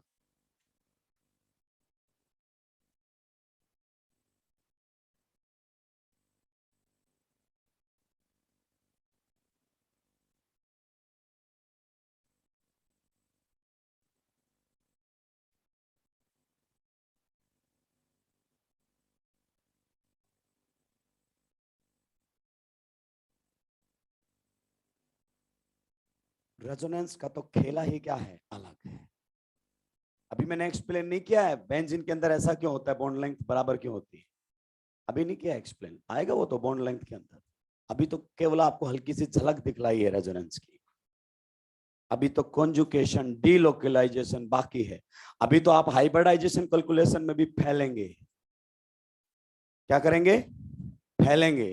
क्योंकि जिसके सहारे, जिस बैसाखी के सहारे तुम चल रहे थे, वो बैसाखी टूट जाएगी आपकी। कारण? कारण उसमें आधी बातें हैं ही नहीं। स्टेरिक नंबर से हाइब्रिडाइजेशन निकाल रहे हो, कहां से? स्टेरिक नंबर से। और वो तो खुद एक बैसाखी है, खुद एक शॉर्टकट है। क्या है? Shortcut. And shortcut will cut you in short. सुलटा दिया है क्या? नेक्स्ट हमारे सामने आएगा कॉन्जुकेटेड सिस्टम। कौन सा? तो नहीं लगाया तभी तो क्रॉस किया है राक्षस। लगा ही देता तो फिर कोई दिक्कत ही। तो इसका ध्यान रखना, ऐसा नहीं करना है। टोटल चार्ज क्या होना चाहिए? सेम। सेम नहीं रहा इसलिए क्रॉस कर दिया है। Conjugated system. क्या होता है कॉन्जुकेटेड सिस्टम? बताइए क्या होता है कॉन्जुकेटेड सिस्टम? अब खतरनाक बातें शुरू हो चुकी। बहुत जरूरी है ये जानना, बेहद जरूरी है। कौन बताएगा क्या होता है कॉन्जुकेटेड सिस्टम? अब तो लग रहा आप ही बताओ, क्योंकि हमारे वाला ज्यादा चलने वाला है नहीं। लिखिए, a system containing, a system containing, a system containing at least 3 parallel p orbitals, a system containing at least 3 parallel p orbitals, a system containing at least 3 parallel p orbitals on adjacent atoms, on adjacent atoms, on adjacent atoms. adjacent का मतलब है आजू बाजू वालों पर। कितने P orbital होने चाहिए लगातार? कम से कम 3। और 3 कैसे होने चाहिए? पैरेलल। अगर नॉन पैरेलल है तो उनका कोई मतलब नहीं है। अब मैं आपको और भी कंसाइज कर देता हूं कॉन्जुगेटेड सिस्टम को। क्या कर देता हूं? और भी कंसाइज। देखिए कॉन्जुगेटेड सिस्टम की 2 कंडीशन रहेंगी। क्या रहेंगी? 2। जो कॉन्जुकेशन में आना चाहता है, ध्यान से सुन लो, जो भी कॉन्जुकेशन में आना चाहता है, जो कॉन्जुकेशन का हिस्सा बनना चाहता है, उसकी पहली कंडीशन है, यहां पर हमारे सामने क्या होने चाहिए? At least 3 parallel P orbitals. है कि नहीं है? पहली कंडीशन ये है एटलीस्ट 3 पैरेलल पी ऑर्बिटल्स। और इसी कंडीशन को मैं थोड़ा सा और इजी कर देता हूं। अगर कोई एटम कॉन्जुगेशन का हिस्सा बनना चाहता है, कॉन्जुगेशन में पार्टिसिपेट करना चाहता है, तो या तो उस एटम की हाइब्रिडाइजेशन क्या होगी sp, या फिर उसकी हाइब्रिडाइजेशन क्या होगी sp2। अगर कोई एटम सेकेंड पेड़ का है और sp3 है, वो कभी कॉन्जुगेशन में पार्टिसिपेट नहीं कर सकता। That can't be part of conjugation. Why? अबे at least 3 parallel p orbital. P का मतलब है बे प्योर पी, उसके पास p ऑर्बिटल होना। किसी एटम के पास p ऑर्बिटल कितने हैं? कितने हैं? 3। बिल्कुल सही। वो कौन से पीरियड का, उससे फर्क पड़ेगा क्या? कोई से का भी पढ़ो, उससे कोई फर्क नहीं पड़ता है। px, py और pz 3 ही होते हैं। अगर किसी एटम के हाइब्रिडाइजेशन मान लीजिए क्या है sp3, क्या है तो बताइए, उसके तो तीनों p कहां चले गए? मिक्सिंग में, तो उसके पास तो p बचा ही। That can't be part of conju. बताइए नाइट्रोजन कॉन्जुगेशन में हिस्सा ले सकता है क्या? क्योंकि इसके पास p ऑर्बिटल। ऐसे सोचना, उसके बाद ऐसे मत सोचना पाई के आगे पॉजिटिव, उल्टा देगा तुम्हें। इसके पास कोई p ऑर्बिटल नहीं है, कॉन्जुगेशन में हिस्सा नहीं ले सकता है। बात समझ में आई कि नहीं आई? चलिए नेक्स्ट अगर अपन बात करें, अगर किसी की हाइब्रिडाइजेशन क्या है sp, तो इसके पास 2 p बचे हुए हैं। बचे हुए कि नहीं बचे हुए? आ सकता है कॉन्जुगेशन में। अगर किसी की हाइब्रिडाइजेशन क्या है sp2, तो इसके पास भी एक p बचा हुआ है। क्लियर? अगर कोई p ऑर्बिटल, अब खतरनाक तरीके से बात बता रहा है, अगर कोई p ऑर्बिटल कॉन्जुगेशन में है तो फिर वो हाइब्रिडाइजेशन में नहीं होगा। तो सही है कि नहीं?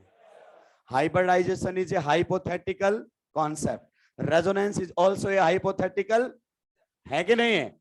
अगर कोई p ऑर्बिटल हाइब्रिडाइजेशन में गया मतलब मिक्सिंग में गया, मतलब वो प्योर नहीं रहेगा। अगर वो प्योर नहीं है, p ऑर्बिटल का मतलब प्योर ही होता है, वरना sp, sp2, sp3 लिखा जाता है। p का मतलब क्या होता है? Pure p। तो अगर वो मिक्सिंग में गया तो वो p नहीं रहा, और मिक्सिंग में गया तो वो किस में पार्टिसिपेट नहीं करेगा? Conjugation. I am not talking about resonance, I am talking about conjugation. वो कॉन्जुगेशन में पार्टिसिपेट नहीं करेगा।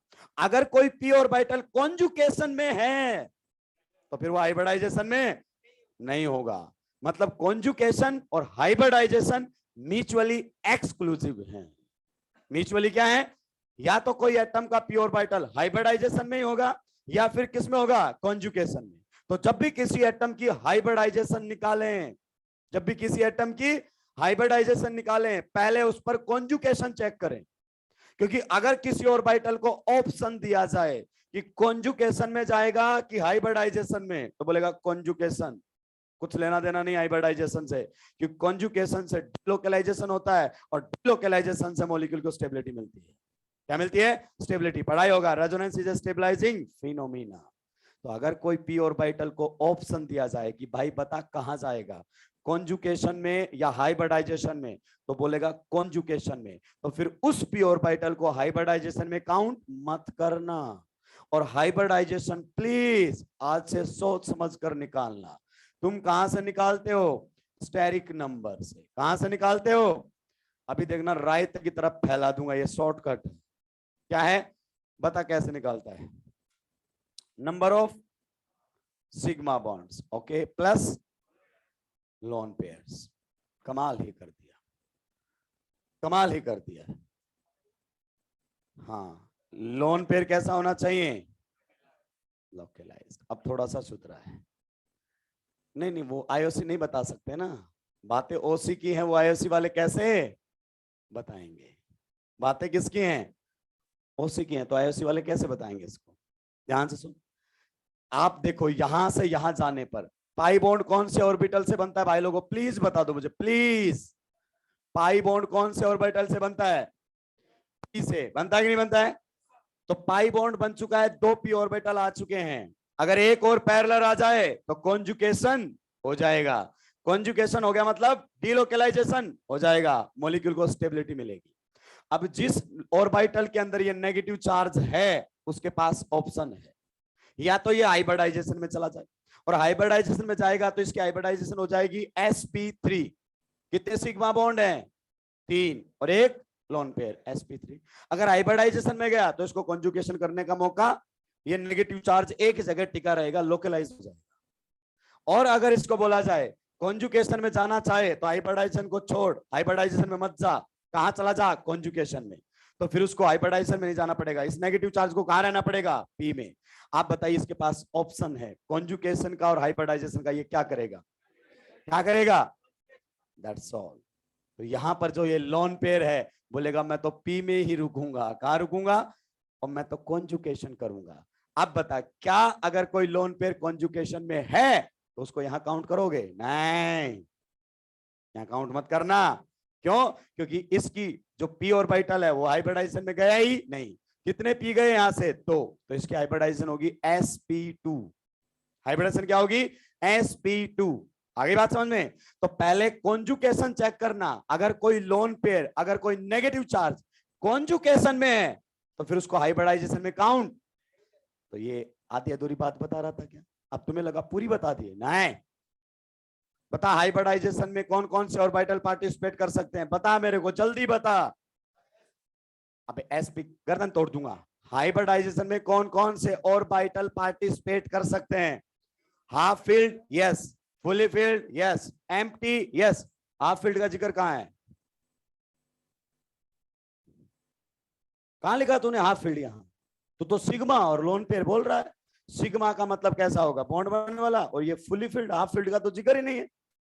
अच्छा वैकेंट कहां है कि नहीं, shortcut, and shortcut will cut you in real life.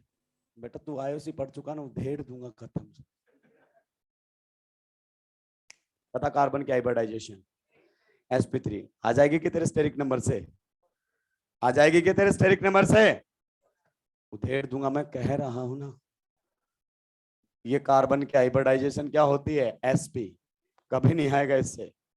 क्यों, क्योंकि यहां पर वैकेंट ऑर्बिटल हाइब्रिडाइजेशन के अंदर है, और यहां तो वैकेंट का और हाफ फील्ड का नाम और निशान भी, ये शॉर्ट ट्रिक है।